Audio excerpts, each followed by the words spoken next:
चलिए तो हम स्टार्ट करते हैं अपनी केवाईसी फर्स्ट वाली। आपको सबसे पहले केवाईसी करने के लिए अगर आप सीएससी से करोगे तो क्या है, आपको थोड़ा बहुत उसमें कमीशन मिल जाएगा 2 4 5 रुपये का। तो आप सीएससी से भी कर सकते हैं। तो सबसे पहले आपको क्या करना है, और आप डायरेक्ट भी कर सकते हैं समृद्धि की वेबसाइट से। अगर आपका केवाईसी ऑलरेडी टेकन आ रहा है तो आप यहाँ पर ई केवाईसी और भूमि लिंक करें। यहाँ पर समृद्ध.gov वेबसाइट पर मैं यहाँ पर ई केवाईसी के ऑप्शन पर जाऊँगा और मैं इसका लिंक भी डिस्क्रिप्शन में दे दूँगा अगर आपको कुछ प्रॉब्लम होती है। यहाँ पर हमें समृद्ध आईडी डालना है, यहाँ पर कैप्चा देना है और खोजी पर हमें यहाँ पर सर्च करना है। ठीक है, पहले मैं सीएससी से करके देख लेता हूँ। आपको यहाँ पर डिजिटल सेवा पोर्टल पर केवाईसी यहाँ पर सर्च करना है तो यहाँ पर आ जाएगा समृद्ध ई केवाईसी। ठीक है, मैंने केवाईसी सर्च किया, समृद्ध केवाईसी वहाँ पर आ गया। मैं यहाँ पर ट्राई करके देखूँगा, यहाँ से केवाईसी अगर होती है तो क्या है कि कुछ हमें 4 5 रुपये का जो कमीशन मिलता है वो हमें मिल जाएगा सीएससी की तरफ से। तो मैं यहीं, अगर आप सीएससी बीए लें तो आप यहीं से ट्राई करना सबसे पहले। अगर यहाँ से अगर नहीं होता है तो फिर आपको समृद्ध की वेबसाइट से डायरेक्ट करना। चलिए मैं यहाँ पे करके देख लेता हूँ इनका होता है कि नहीं होता है। यहाँ पर आप अपना पर्सनल जो समृद्ध आईडी है आपको यहाँ पर वो देना है। यहाँ पे आपने किसान का यहाँ पर पर्सनल समृद्ध आईडी दिया और यहाँ पर आ रहा है ऑलरेडी आपकी केवाईसी ऑलरेडी अवेलेबल है। तो आप सीएससी पोर्टल से मत करना है इसको, आपको अगेन इस यहाँ पर करेक्शन करने के लिए आपको अपने समृद्ध के पोर्टल पर आ जाना है। ठीक है, मैं इसका लिंक भी दे दूंगा डिस्क्रिप्शन में, समृद्ध.gov.in का ई केवाईसी पर। मैं भूमि लिंक पर मैंने यहाँ पर क्लिक किया राइट में, और सदस्य आईडी मैं यहाँ पर डालूंगा।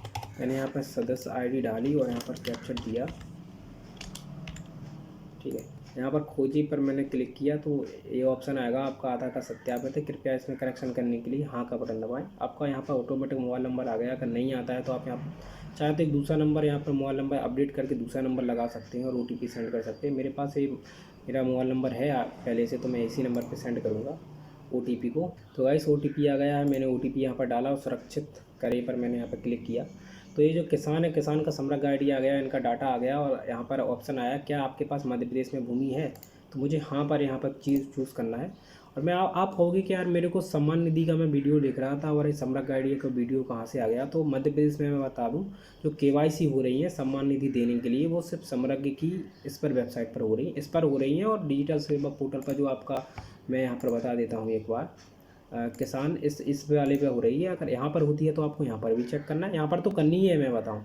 और जितने भी किसान हैं सबको ही समृद्ध आईडी में यहाँ पर उनकी ज़मीन को ऐड करना है। ठीक है, ज़मीन ऐड करने के लिए मैं आपको यहाँ पर अपना ज़िला चूज़ कर लेना है, यहाँ पर अपनी तहसील, यहाँ पर अपना गांव चूज़ कर लेना है और यहाँ पर अपना खसरा नंबर यहाँ पर चूज़ कर लेना है। ठीक है, तो मैं यहाँ पर चूज़ कर लेता हूँ। अगर आपके पास आपका खसरा का पता नहीं है कि खसरा क्या है तो आपको एमपी भूलिक की वेबसाइट पर जाना है। मध्य प्रदेश वालों के लिए बता रहा हूँ मैं, और इसका लिंक भी मैं डिस्क्रिप्शन में दे दूँगा। ईज़ी आप वहाँ पर आ जाना और आप यहाँ से सर्च कर सकते हैं। अगर किसी भी किसान का अगर आपके पास खसरा नंबर नहीं है तो आप यहाँ पर भूलेख पर यहाँ पर क्लिक करना है, यस वाले ऑप्शन पर ऊपर वाले पर जाना। यहाँ पर कोई आईडी पासवर्ड बनाने की ज़रूरत नहीं है, वो पक्की नकल के लिए होता है। मैं वीडियो एक अलग से बना दूँगा जब तक ये खुल रहा है। हाँ, यहाँ पर आप अपना जिला चूज़ कर सकते हैं, जैसे मैंने अशोकनगर चूज़ कर लिया, तहसील मैंने कर ली बहादुरपुर, और यहाँ पर अमोदा। ठीक है, मैंने कोई सा भी गाँव ले लिया यहाँ पर।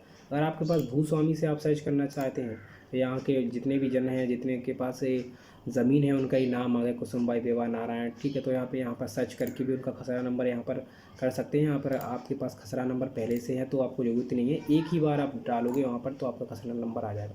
यहाँ से सिर्फ हम खसरा नंबर सर्च कर सकते हैं अगर किसी के पास किताब नहीं है तो, बस इतना सा काम है यहाँ पर। अगर आपके पास खसरा नंबर है तो आपको भूलेख वाली वेबसाइट पर आने की ज़रूरत ही नहीं है। ठीक है, मैं आपको एक बार करके बता देता हूँ कि मेरे पास एक खसरा नंबर है। तो गाइस मेरे पास खसरा नंबर पहले से था, ये मेरा दूसरा सिस्टम है। यहाँ पर मैंने यहाँ से निकाल लिया लैपटॉप से और मैं यहाँ पर खोजे पर मैं क्लिक करूँगा तो ये हमारा डाटा आ गया है, जो नाम है ये मैंने यहाँ पर सिलेक्ट ऑटोमेटिक हो जाता है। आपको यहाँ से हटाना या ऐड नहीं करना है, वैसे आ जाएगा। अगर आपका इसमें नहीं है तो आप हटा सकते हैं। आप यहाँ पर पढ़ लेना जो भी किसान है उसका नाम यहाँ पर है या नहीं, नाम है उसके यहाँ पर पूरे खसरा नंबर आ जाएंगे, जितने भी खसरा नंबर है। ठीक है, तो आपको ऐसा नहीं है कि अलग अलग खसरा नंबर डालना है, एक खसरा नंबर डालोगे तो उस ज़मीन पर जितने भी खसरे होंगे उतने सारे आ जाएंगे। ठीक है, अन्य भूमि जोड़ेंगे क्योंकि इनके 2 खेत हैं, मतलब 2 जगह पर इनकी ज़मीन है, तो मैं उनका दूसरा भी इसी तरीके से चूज़ कर लूँगा। यहाँ पर मैंने गाँव चूज़ कर लिया, गाँव चूज़ करने के बाद मैं वहाँ पर खसरा नंबर सर्वे नंबर चूज़ करूँगा। ठीक है गाइस, मैंने यहाँ पर गांव सेलेक्ट कर लिया और मैं सर्वे नंबर जो हमारा था, सर्वे नंबर जो है ना वो खसरा नंबर ही है, 200 इतना बटा 1 है ये वाला। तो मैं यहाँ पर खोजी पर मैं आ गया, इसमें सर्च करना पड़ेगा कि ये किसान कहाँ पर हैं। तो ये रहा इनका किसान का, यहाँ पर इनका नाम है, ठीक है, हाँ यहाँ पर नाम है, तो मैंने इस पर टिक कर लिया, ठीक है।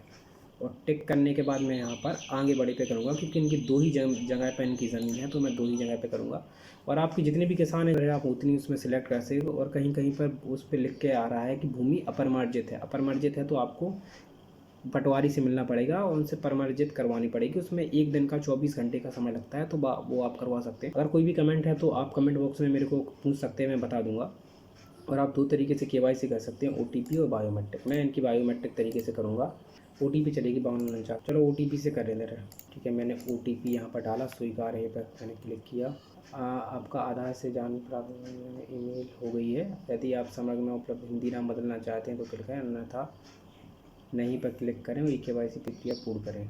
अगर हिंदी नाम अगर आपको डालना है तो हाँ कर सकते हैं। अगर आपका जैसे कि एक बार इसमें क्या है कि इनका पहले से डॉक्यूमेंट अपलोड था, पैन कार्ड वगैरह या वोटर ID, तो इनका डॉक्यूमेंट अपलोड के लिए नहीं आया।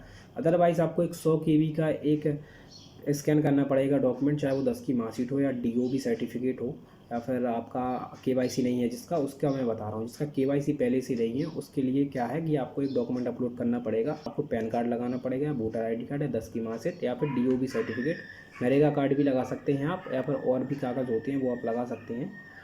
5-8 कागज़ होते हैं वो आप लगा सकते हैं अगर आपका KYC पहले से नहीं है तो। इनका पहले से है, इनका सिर्फ अपन को उसमें ज़मीन का डाटा अपडेट करना था, तो मैंने वो कर दिया। बस इतना सा हमारा काम की KYC कंप्लीट हो जाएगी, ठीक है।